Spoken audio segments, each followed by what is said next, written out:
Bismillahirrahmanirrahim. Assalamualaikum warahmatullahi wabarakatuh. Innal hamdalillah nahmaduhu wa nasta'inuhu wa nastaghfiruh wa na'udzu billahi min syururi anfusina wa min sayyiati a'malina. May yahdihillahu fala mudilla lahu wa may yudlilhu fala hadiya lahu. Asyhadu an la ilaha illallah wahdahu la syarika lahu wa asyhadu anna Muhammadan abduhu wa rasuluh la nabiyya ba'dahu. Rabbi ishrah li sadri wa yassir li amri wahlul 'uqdatam min lisani yafqahu qawli. Amma wa qala Allah ta'ala fil Qur'anil Karim. A'udzu billahi minasy syaithanir rajim. Bismillahirrahmanirrahim. Wa idz ta'azzana rabbukum la in syakartum la azidannakum wa la in kafartum inna 'azabi lasyadid. Al-ayat.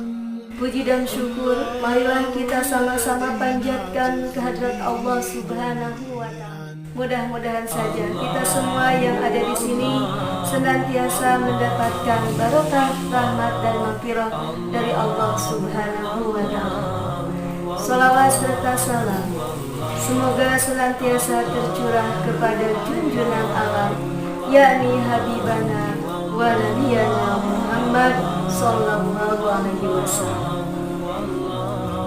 Hadirin yang berbahagia, pada kesempatan ini saya akan membawakan tema tentang syukur nikmat. Apa yang dimaksud dengan syukur nikmat? Syukur nikmat adalah ungkapan rasa terima kasih kepada Allah Subhanahu wa ta'ala atas semua limpahan rezeki yang sudah diberikan kepada kita. Kalau berbicara tentang rezeki, tentang nikmat dari Allah, sungguh sangat banyak sekali. Mulai dari nikmat kesehatan, nikmat iman Islam, dan nikmat segalanya. Kita bisa melihat badan kita dari mulai ujung rambut sampai ujung kaki, itu adalah merupakan nikmat dari Allah yang tidak terhingga. Pantas saja Allah dalam Al-Quran berfirman dalam surat An-Nahl ayat 18 bahwa wa in ta'uddu ni'matallahi la tuhsuha. Barang siapa yang akan menghitung-hitung nikmat Allah, la tuhsuha, niscaya tidak akan sanggup menghitung. Ini menunjukkan bahwa nikmat Allah itu sangatlah banyak. Tinggal kita bagaimana cara mensyukuri nikmat tersebut. Hadirin yang berbahagia, di antara nikmat Allah yang sudah diberikan kepada kita, ada kategori nikmat yang paling tinggi dan paling mahal, yang kalau kita dalam kehidupan sehari-hari tanpa kita sadari kita sudah memiliki. Apa itu? Itu adalah nikmat iman dan Islam.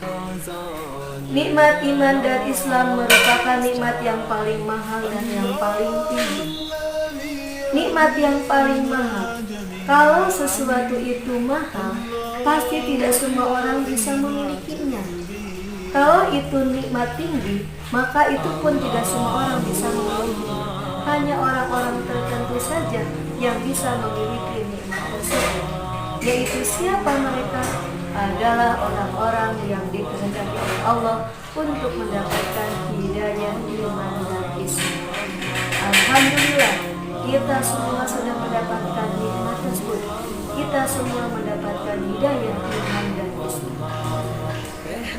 Iman dan Islam itu tidak bisa diberikan begitu saja oleh manusia, Ustadz sekalipun. Bahkan sekalipun Nabi Muhammad SAW pun tidak bisa memberikan hidayah iman dan Islam. Hidayah iman dan Islam adalah dari Allah Subhanahu wa ta'ala. Hal ini ditunjukkan dengan adanya kisah Nabi Muhammad dengan paman beliau yang bernama Abu Thalib. Abu Thalib itu begitu menyayangi Nabi Muhammad SAW melebihi kepada anaknya sendiri. Bahkan Abu Thalib rela pasang badan ketika ada orang-orang Quraisy yang mau menyakiti Nabi Muhammad. Begitupun juga sebaliknya, Nabi Muhammad sangat menyayangi, sangat mencintai kepada pamannya yaitu Abu Thalib. Tapi sayang, sampai akhir ajal Allah belum memberikan hidayah iman dan Islam. Di penghujung ajalnya, Nabi Muhammad sampai menangis kepada Allah Subhanahu wa Ta'ala, minta diberikan hidayah iman dan Islam kepada Abu Thalib. Tapi bagaimana jawaban Allah? Allah menurunkannya dalam surat Al-Qasas ayat 50 bahwa innaka la tahdi man ahbabta walakinnallaha yahdi man yasha. Innaka wahai Muhammad la tahdi man ahbabta, kamu tidak bisa memberikan hidayah kepada orang-orang yang kamu cintai. Walakinnallah, akan tetapi yang namanya Allah yahdi man yasha, Allah memberikan hidayah kepada orang-orang yang Allah kehendaki. Melihat ayat demikian, bahwa kita perlu bersyukur, kita harus bersyukur kepada Allah Subhanahu wa Ta'ala. Kita termasuk orang-orang yang dipilih oleh Allah Subhanahu wa Ta'ala, sehingga kita memiliki nikmat iman dan Islam. Nah sekarang, bagaimana cara mensyukuri nikmat-nikmat yang Allah berikan kepada kita? Ada 3 cara mensyukuri nikmat dari Allah. Yang pertama, kita mensyukurinya dengan hati. Dalam hati kita senantiasa apa? Zikir kepada Allah, ingat kepada Allah. Kapanpun dimanapun kita berada, berarti itu tandanya kita sudah bersyukur kepada Allah. Bagaimana tanda-tanda orang yang bersyukur dalam hatinya? Orang tersebut kapanpun dimanapun akan merasa selalu didengar oleh Allah, merasa selalu dilihat oleh Allah, sehingga akan terimplementasi dalam perbuatan yang menunjukkan ibadah kepada Allah Subhanahu wa Ta'ala. Akan menjadi orang-orang yang bertakwa, menjalankan perintah Allah dan menjauhi larangan. Kemudian cara mensyukuri nikmat yang kedua yaitu dengan lisan. Apa yang bisa kita ucapkan dengan lisan kita? Minimal ketika kita mendapatkan nikmat dari Allah, maka kita mengucapkan lafaz hamdalah, alhamdulillahirabbil alamin. Allah sudah memberikan nikmat kesehatan, nikmat lahir, kemudian juga nikmat panjang umur kepada kita. Sehingga sepatutnya ketika kita bangun tidur, maka kita berdoa kepada Allah dengan alhamdulillahilladzi ahyana ba'dama amatana wa ilaihin nusur. Itu adalah merupakan ungkapan rasa syukur kepada Allah bahwa kita sudah bisa dibangunkan pada pagi ini, diberikan kesehatan yang diberikan. Kemudian yang ketiga, cara mensyukuri nikmat yang ketiga yaitu dengan anggota badan kita, dengan perbuatan kita. Apa yang kita lakukan? Tentunya di sini dengan anggota badan kita adalah kita tadi menjadi orang-orang yang bertakwa, menjalankan seluruh perintah Allah dan menjauhi larangan. Dengan cara melaksanakan berbagai perintah Allah yang sudah ada dalam Al-Quran, termasuk berbagai macam ibadah kepada Allah, melakukan sholat, mendirikan sholat, membaca ayat Al-Quran, melakukan sedekah. Itu diantaranya adalah cara kita bersyukur kepada Allah melalui perbuatan atau ibadah. Nah, ada hikmah yang bisa kita ambil ketika kita sudah melaksanakan syukur kepada Allah, yaitu sebagaimana tadi di awal sudah disebutkan dalam Ibrahim ayat 7 bahwa la in syakartum la azidannakum. Barang siapa yang mensyukuri nikmat dari Allah, maka Allah akan menambah-nambah nikmat tersebut.